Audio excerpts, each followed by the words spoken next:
Hello, beautiful moms and entrepreneurs. My name is Charisse Walker, and I'm your host of the Unbreakable Mompreneurs podcast. This is a place where we come together to learn, grow, and inspire. So sit back, relax, and let's get started. Hello, Unbreakable Mompreneurs. My name is Charisse Walker, and I'm your host. And today I'm here with Jennifer Schwytzer. And so Jennifer, she is a life coach, and she is going to help you figure out how to get out of the burnout, right? Right. You got it. So why don't you tell us a little about yourself and what you do? Yeah, absolutely. Thank you so much for having me. I appreciate it.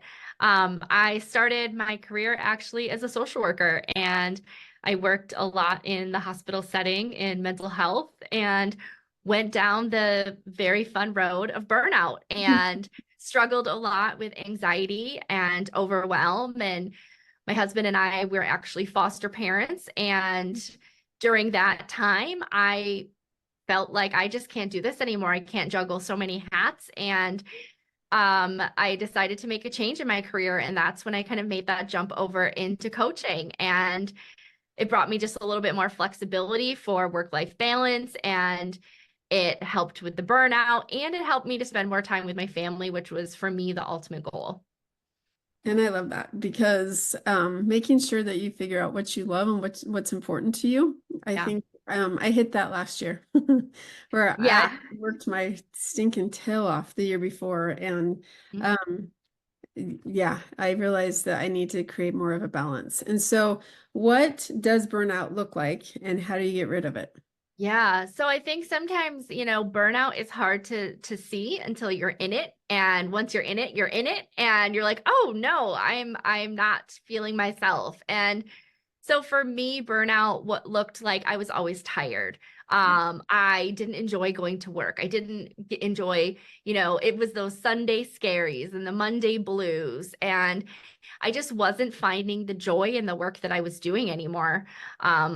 I struggled a lot with the decision fatigue of, coming home from work and somebody wanted to do something, or we just wanted to figure out what was for dinner. And I had a really hard time making a decision that felt good because I was tired. I was exhausted, mentally just drained. And for me, that was kind of, what my burnout looked like, just that physical exhaustion, emotional exhaustion, and just not super happy.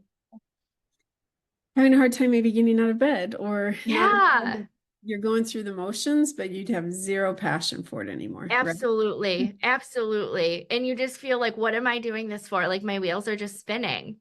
Yeah, it totally is. So I hear a lot about self-care and how we got to take care of ourselves, and that's so important. But it's more than just the bubble baths and the massages, which I'm not a bubble bath person. I am a massage person. So what does self-care, how do you describe that?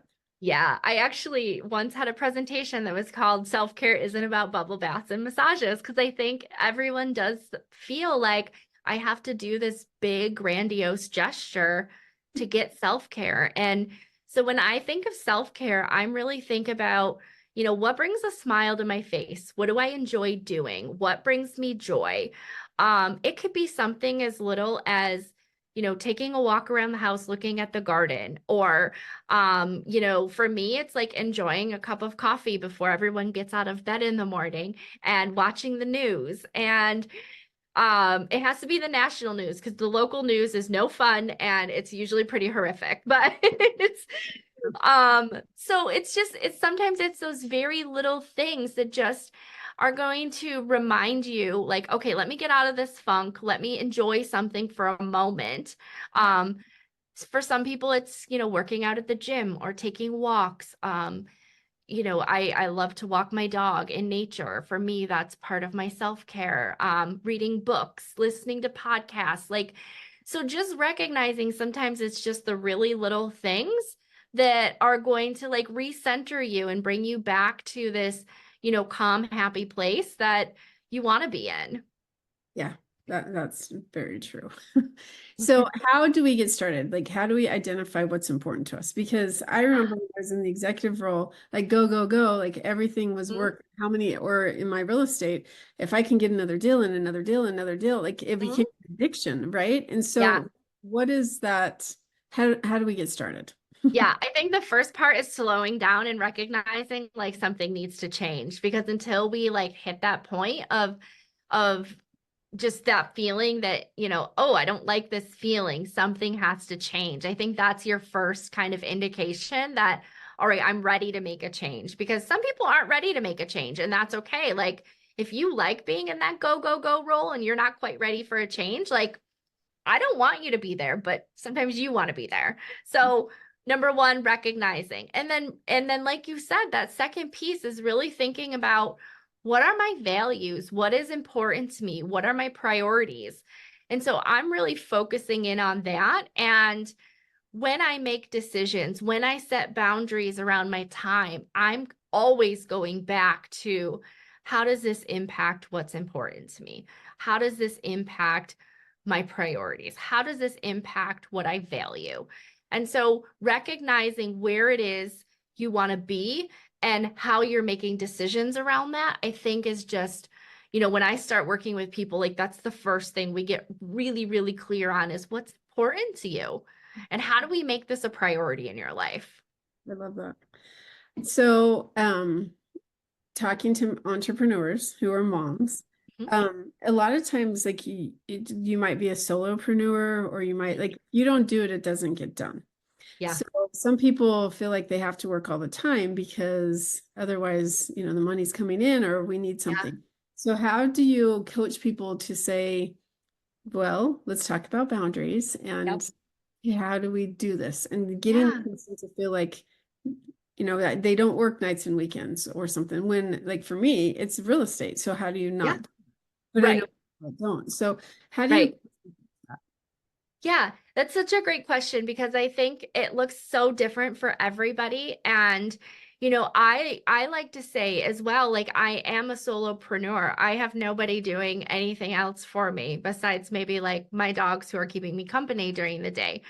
But if I don't, like, you're so right. Like, if I'm not getting it done, nobody else is doing it. So, what I really try to balance is, okay, I know that I have something this evening. So maybe I start my day a little bit sooner so that I could have that ability. Or, hey, actually, we have no basketball or baseball games tomorrow night, and the kids are all going to friends' houses. So I'm actually going to have a lot of time in the evening to work.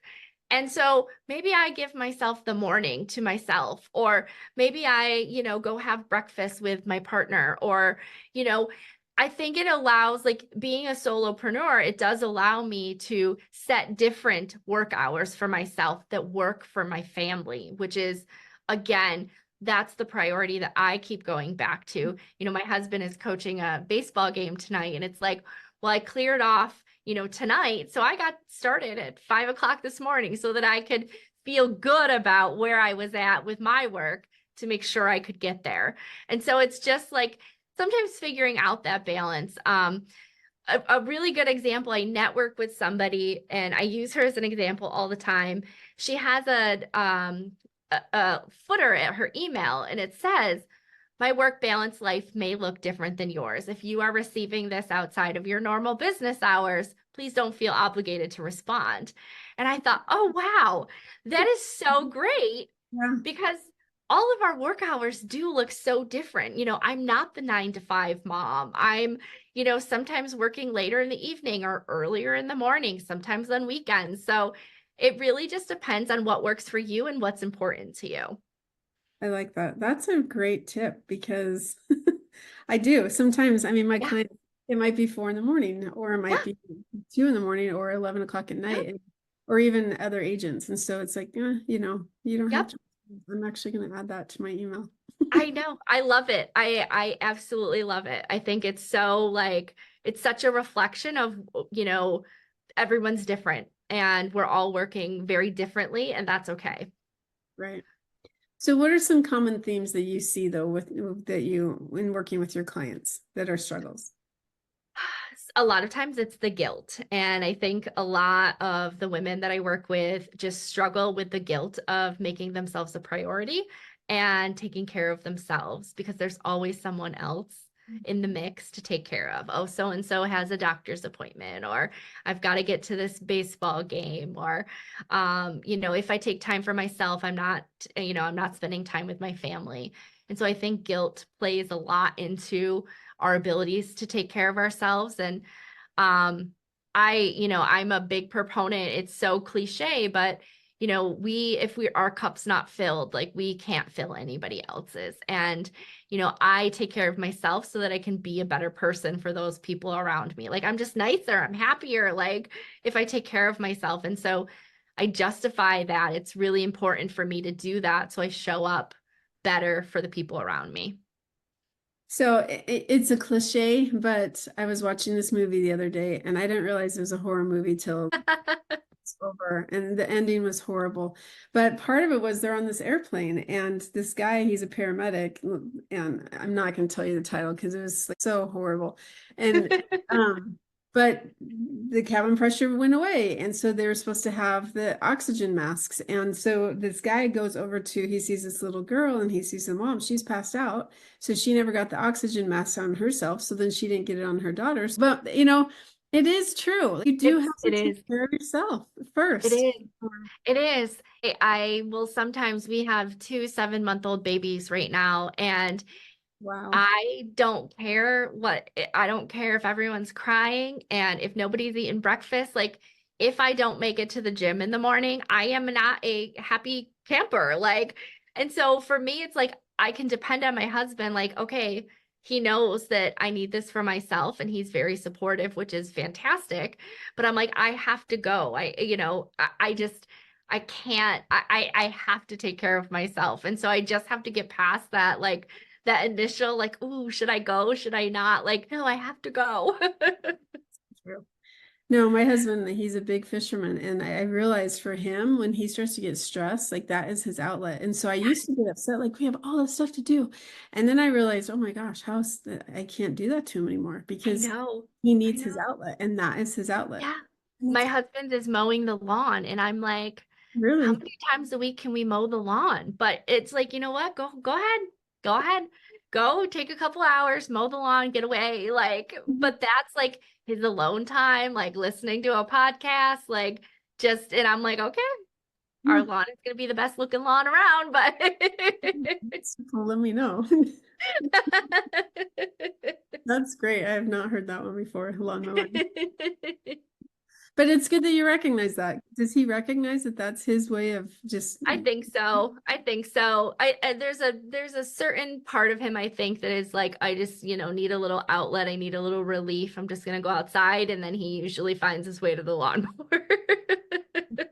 my grandpa or great grandpa, it was cutting wood. If he got mad at Oh my yeah. dad, I never met him, but my dad said he spent a lot of time cutting wood because, Yeah, that was his. exactly.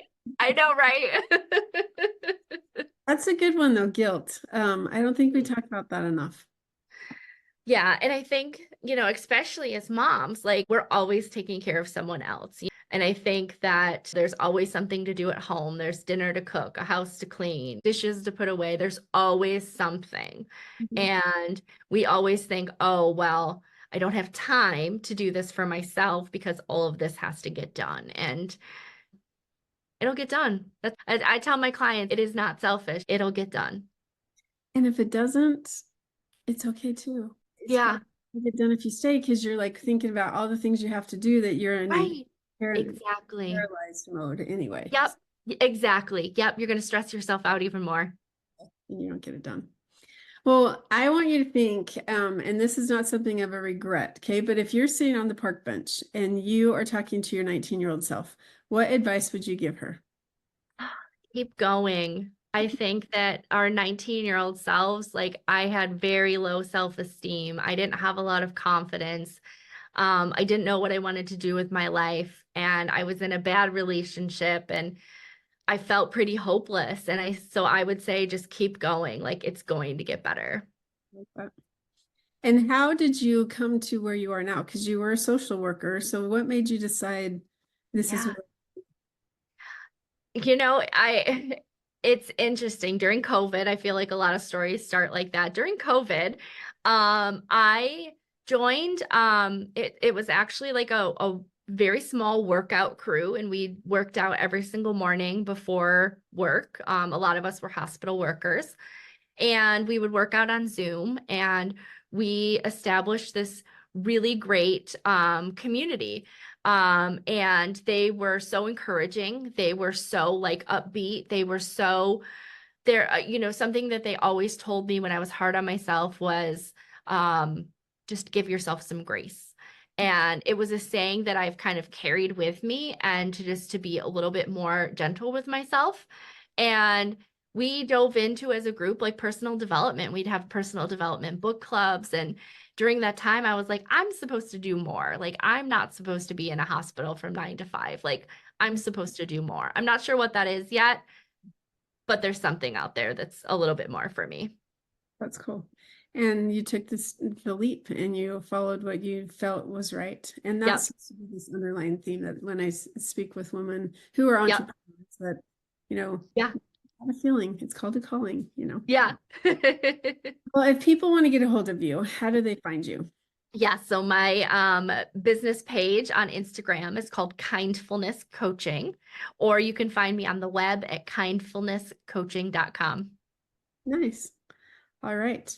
Well, Unbreakable Mompreneurs, this is another episode with Jennifer Schwytzer. And really, if you are struggling, or if you're burning out, or you're feeling like I just can't do it, or you've lost that passion, get with Jen, because she is going to help you find your passion again and figure out what it is that you really want to do. So Jen, thank you so much for coming on. Thank you so much, Charisse, for having me. I appreciate it. And moms, go make it a great day. Beautiful moms, remember, you are unbreakable. Keep illuminating the world with your strength, pursuing your dreams, and reveling in the splendor of motherhood. This is Charisse Walker, bidding you farewell for now. Stay tuned for more empowering conversations on the next episode of the Unbreakable Mompreneurs podcast. Until then, keep shining bright. Signing off with love, Charisse Walker.